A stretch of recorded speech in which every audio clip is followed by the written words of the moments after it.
Hey, how's it going? My name is jackiefishhh and welcome back to another Thrones of Britannia online battle. Today we put the seafaring Vikings up against the forces of Wessex in another awesome custom siege battle coming from both land and sea. So I hope you guys are enjoying the Thrones of Britannia content that we've been getting on the channel. It's been so much fun producing just kind of a new refreshing Total War game to you guys, and it has been really good because the game itself definitely has some unique features which I am myself very much enjoying.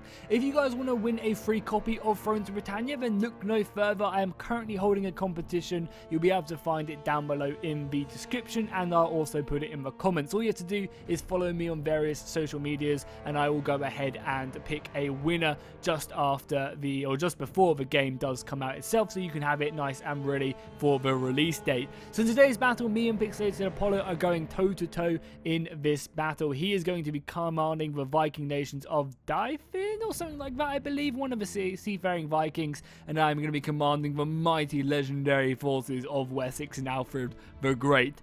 So if we take a look at some of the cool interesting units before starting, obviously the game's new, so it would make sense to do so. I have some of the select militia spearmen. These are kind of my medium tier to upper tier infantry, which will definitely hold their own against the enemy. I also then have my later tier heavy infantry. These guys have the kite shields, and in the campaign you will start to see these kite shields evolving and coming into the game the more and more you play, and obviously the later you get, you can kind of see a better glimpse of them right here. But as we continue to go back through the fortress itself and the settlement, I love the way that there's like two sections to the cities. All the custom maps do look very good.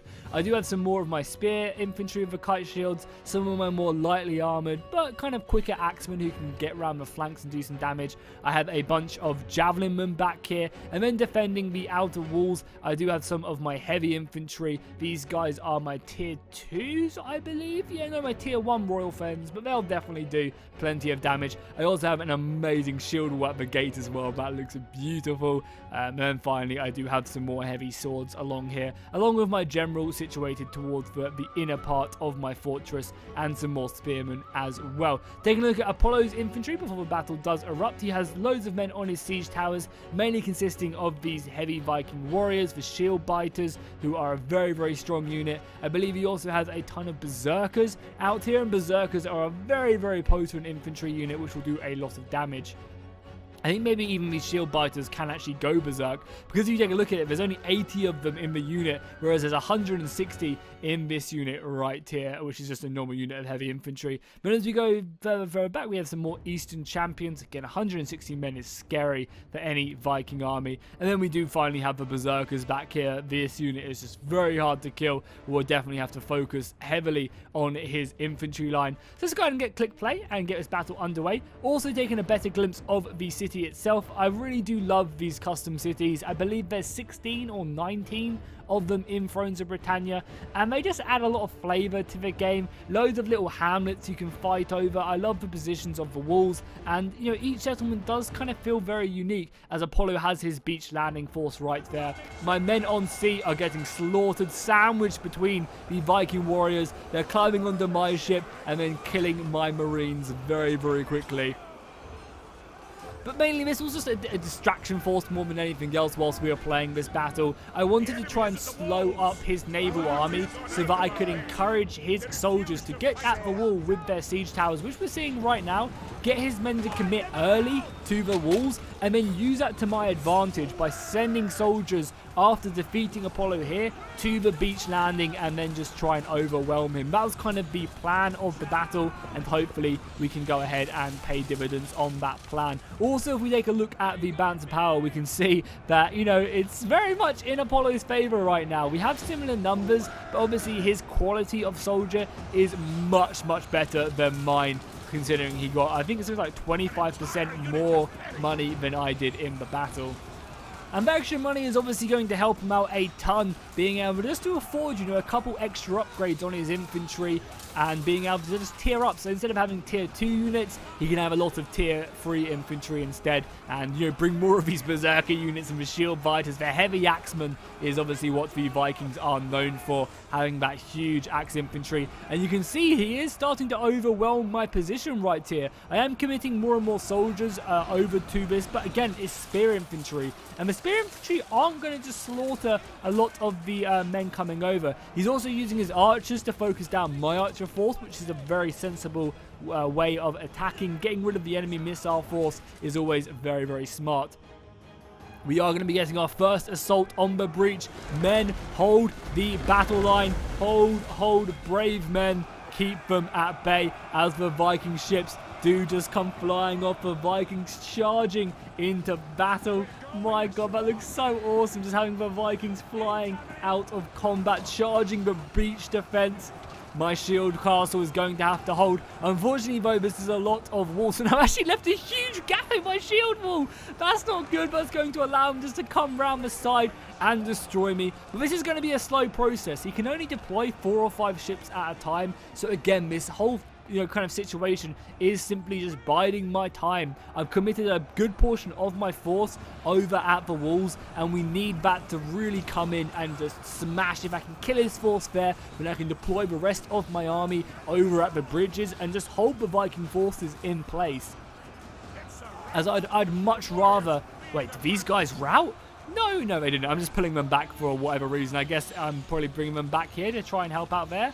Most likely, just seeing that this is basically lost. I think it's my unit, which is actually somewhat surrounded here. I think I'm bringing it back, though, just to try and, reconsolidate my forces. Maybe even charging out and trying to take out his archers could have been a good idea for me. Because it does look like Apollo isn't deciding to actually take out the gate. He's mainly looking to take the walls and then take the gate out through his conquest of the walls. And you can see I am running low on soldiers. I do actually have some Royal Huskels, which are going to do a lot of good armor-piercing damage once they do get sent in. And my general back here as well. Like to think this is Alfred the Great with his elite unit ready for combat. Yes, they are. But bringing it back to my point, I'm okay with losing this position because he can only burn and pillage a little bit of this land, whereas if I was to lose the main settlement, then that would be very difficult for me. So it makes sense that I've deployed a lot of my elite units over in the main parts of the walls. His Viking warriors have seized the gap. Did you guys see that over there? Look at them, they're like, don't forget about me! With a power of 4 in their longs. God, some naval ships to coastal landings have always been quite glitchy. It's so annoying because obviously it's such an important part of this era. It's kind of annoying that stuff like that still does happen. But do bear in mind this is a preview build, so some of this stuff might be updated. I believe the update to my review build got updated yesterday actually, and I believe something like 15 to 20 additional bugs have been fixed and sorted out. So it's great to see that they are, patching the game, still sorting out all these issues that us reviewers are finding as well. We get to see what some of my awesome knights with their kite shields are able to do right here.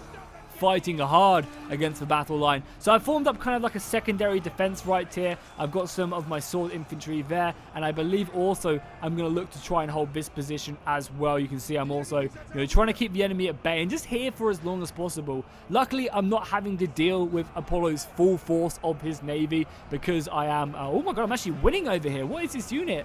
The mailed... Yeah, this is the heavy tier infantry unit. No wonder they're pushing back some of Apollo's navy.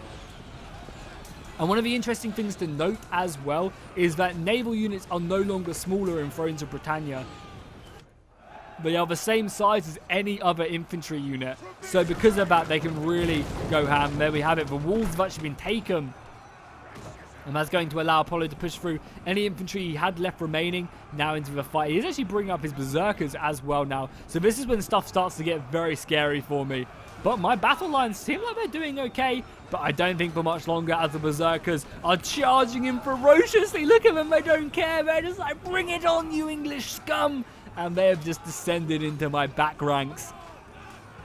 I feel sorry. Luckily, this is a fairly elite unit of the heavy infantry. So they'll do okay, but the berserkers will eventually come out on top.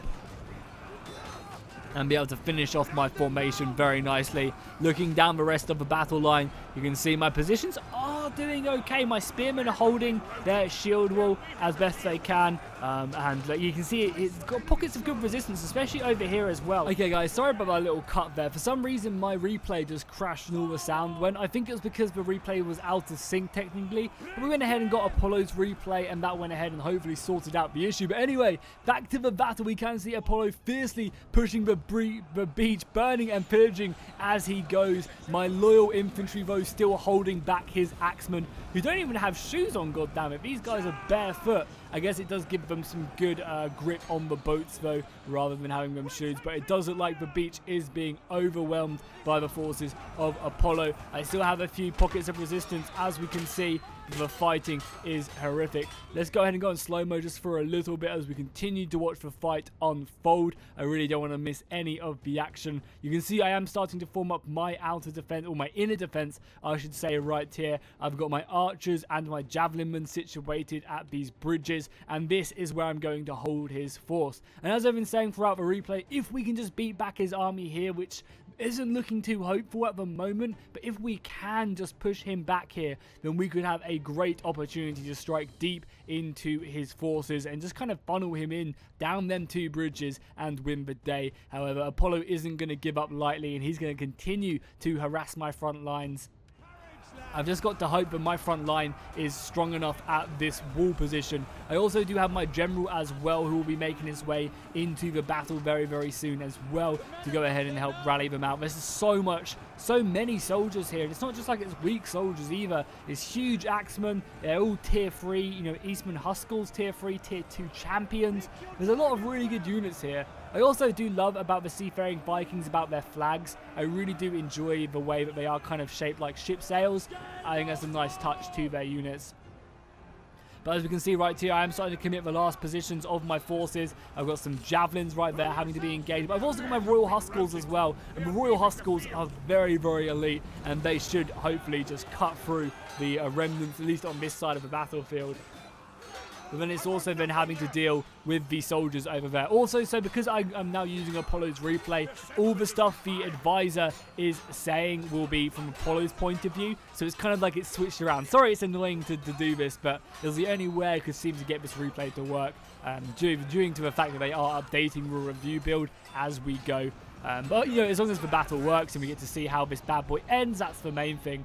And I'm hoping there's going to be no desinks. But as you can see, the city is burning. It is ablaze right now, as Apollo is just running rampant with his forces, his shield biters and the rest of his heavy infantry pouring into the city as more and more flames do erupt throughout the city itself. I have my general falling back, and I'm also deciding to bring back, you know, these 3 units of axemen to help out, because if we can't, you know, get this under control, then we're obviously not going to stand a chance at the beach. But the city itself is burning right now. You can just see from every direction.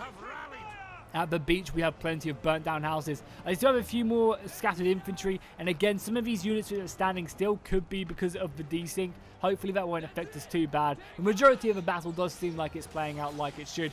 I've gone ahead and formed my shield wall at the bridge point itself. Got some very nice. These are my top tier elite infantry. So those should do plenty of damage. I'm doing exactly the same over on the other side with my spearmen. Apollo is going to be trying to, you know, kind of tease up for a unit of his eastern soldiers there, but they're just going to be getting hammered by my archers. The Huskels are going to, you know, have no shield armor, so they're going to get picked apart by my archers. They come back from routing, but they'll be sent back very, very soon. And as you can see, I'm having to bring more and more soldiers back. I do still have some of these mailed sword infantry right here. These guys are very, very elite. But as you can see, I brought back a lot of infantry here just to try and silence Apollo's position. And you can see he's trying to use his infantry just to simply burn down these buildings and kind of get that position into his favor of settlement damage. My Huskels over here are doing the Lord's work, though. I'm not going to lie. They've managed to find Apollo's unit in the back, and they are just going ham right now. I think Apollo is heavily focused on the beach, which is allowing my Huskels just to go do a lot of damage. Granted, it doesn't really do too much because they end up, you know, turning around. I'm just going to continue to push up there, trying to assault more and more of his forces as he does push up. You can see my axemen are up here. So I was going to form a nice little box around here, but I quickly decide to move my soldiers back very soon as his forces do seem to go down.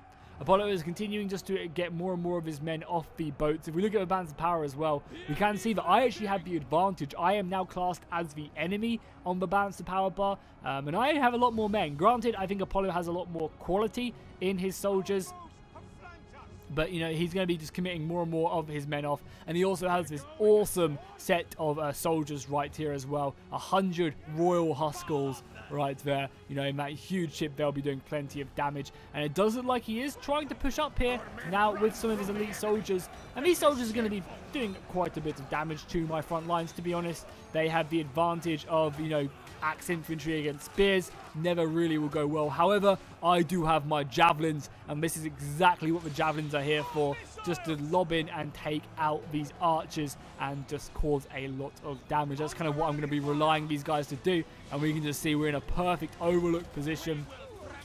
And this is what I love about the custom sieges in Thrones of Britannia, is there's actually defensive positions for the defenders. It's like the city's been designed with a defense in mind.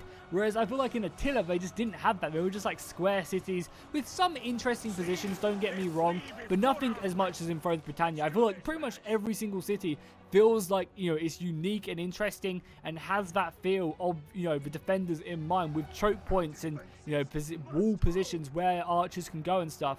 Really adds a lot of flavor to the gameplay, I feel.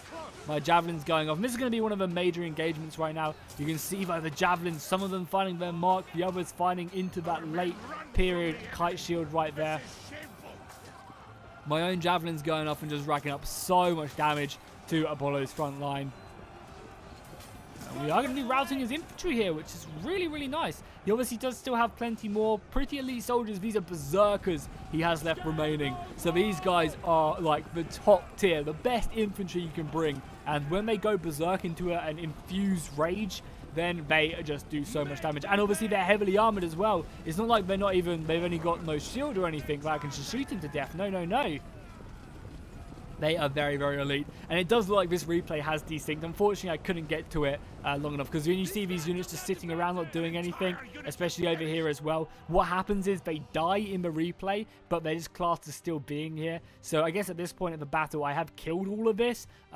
It's just they're still there because the replay kind of desynced a little, which is unfortunate, but, you know, oh, well, we'll continue to watch the battle unfold. We get a bit of unnecessary lag there. You see a berserkers fly in, that's awesome. So it's going to be a hard fight, especially for my spears. My spears are not going to be able to handle this. This should be the only replay that I do that will be desynced. I don't think they're planning on upgrading the review build until launch now, which is nice to know. Oh, that guy just took a javelin to the shoulder right there. Brutal. But I mean, it is a good thing they are updating this. There were a couple bugs, and it's good to see them working. It's gonna, you know, I'd much prefer a more stable campaign and having a battle desync here and there due to the fact that they updated it than anything else. Yeah, these berserkers are going to be a tough nut to crack, that is for sure. We need, if anything, we need our javelins. You can see I'm bringing over more javelins to help out here. But it's going to be a very hard fight, and I have decided to commit the last of my infantry, because at this point, all of this infantry was dead. It says it's still there, but it wasn't. Just trust me on that. All of this was dead, and I did manage to kill all of this infantry, and then decided to make my final push over to this right-hand side. Apollo is going to be bringing over his last couple soldiers. He's landed them. He has a couple more of these East Herdmen, and he also has his general unit as well in that huge long ship right there. So he's going to be bringing his general off for that last push, and just trying to use weight of numbers to break through my formation here. I've still my javelins coming off, so this is one of the easiest ways to kill the berserkers. It's simply just to focus them down with javelins if you can. It's a risky move because it's going to force my own javelins to be hitting the back of my soldiers, you know, right here. But I think the casualties of killing them is going to be worth it. And his numbers are starting to break through, though. You see my own javelin men are starting to rout, and my spearmen are dropping like flies to the superior infantry of the berserkers. That guy's just flexing on them haters. Look at him, he's flexing on them haters. However, I don't know if he's going to be lasting, but here we go. The cavalry has arrived, not literally, but more reinforcements. So the mailed sword infantry, the late tier kite shield infantry are very, very good. Not as good as the Norman kite infantry. They're kind of the highest standard. but they'll be able to at least kind of keep the berserkers contained, and that's the most important thing, I feel, is making sure these berserkers just don't go ham and start cutting through the rest of my infantry. You can see I'm bringing up more and more. I just want to overwhelm this position as best as I can. So Apollo's General, yeah, Apollo's General is coming up now. Again, the replay does look kind of silly because I've just got men laying around, but just keep in mind that they are dead, and it's still playing out exactly like it did in the battle. There's just still units laying around, so, you know, we're still getting a very cool battle nonetheless. As my men cheer, victory is almost assured right now. We are outnumbering the enemy heavily. We only have a couple more units of berserkers. We are throwing in their last unit of Eastern Herdmen, and their general as well will push their way into a fight. But I've committed like everything I have here now to simply hold Apollo in place. I also have my own javelins as well, which hopefully will be helping out a little bit here as well. Can they even get their throws off or not? No, a lot of their throws are just hitting this wall, unfortunately. Yeah, the idiots. The idiots. I should have put them up here just to hit his axemen as they come in. Because look at this, his general unit. Again, Apollo's giving them 3 chevrons as well. If I just had them javelins up there on the side, like there and there, oh baby, it would have done so much damage. We can see them making their way in though. Trying to push up that hill, but my shield wall is just holding them back, which is exactly what we need to have happen. A few soldiers have made their way over, but we do have a nice little engagement here. My mailed spearmen, maybe not the most adept at killing these axe infantry, but they'll do their job. And look how many dead I have here. These guys have been killed. I wonder who's going to win this little wing. Oh no, my boys are turning up to help him out. Oh yeah, baby. Oh yeah, indeed. Surrounding them, Apollo's general is coming in, but it's looking very, very good for me to clean up this battle, honestly. Even Apollo's general does come flying in. I think the time has come for victory to be ours this day. The men of Wessex will hold firm, push the Viking scum back into the sea. And if you're interested as well, I am doing a Wessex campaign on the channel. So if you want to see how Wessex play in the campaign, then be sure to come check this out. And we'll just kind of sit here and watch the last remnants of Apollo's forces try and break forward. You can already see my men are cheering. They know victory is almost at hand. The some of the city did get burnt down, but completely worth it. God, sieges are so good in Thrones of Britannia. They honestly are really, really nice.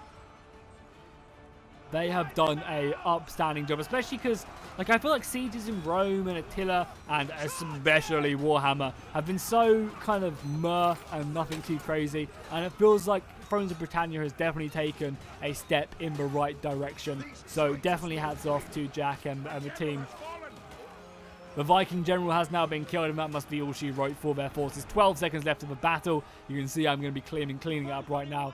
You know, these guys are dead, trust me. These guys are all dead. They're not just Apollo being bad and Micro. Yeah, they were dead. So I think one of the only things that differed in that desynced replay was Apollo sent a couple more soldiers down this bridge. But besides that, it played out exactly like we saw. And you might have already seen it on Apollo's channel anyway. So if we end the replay, we should hopefully be able to see the kills. No, we can't. No. And as you can see right there, I'm going to leave this in because it's funny. Because Apollo lost, he got salty and he called the replay lame as shit. Which I thought was kind of funny. So yeah, I'll leave that in. Nonetheless, because the battle desynced as well, we can't see the kills. But I believe my Royal Infantry did very, very good. And definitely were the MVPs of the battle. So I'm going to go ahead and wrap this up. Hopefully you guys enjoyed. Apologies for the desync, but don't you guys worry. We'll be back with undesynced battles, as obviously I can play on the new patch now and hopefully not have to worry about any new patches coming our way, which will be very nice. If you enjoyed the battle, be sure to drop a like and a comment down below, and I will see you guys in the next one.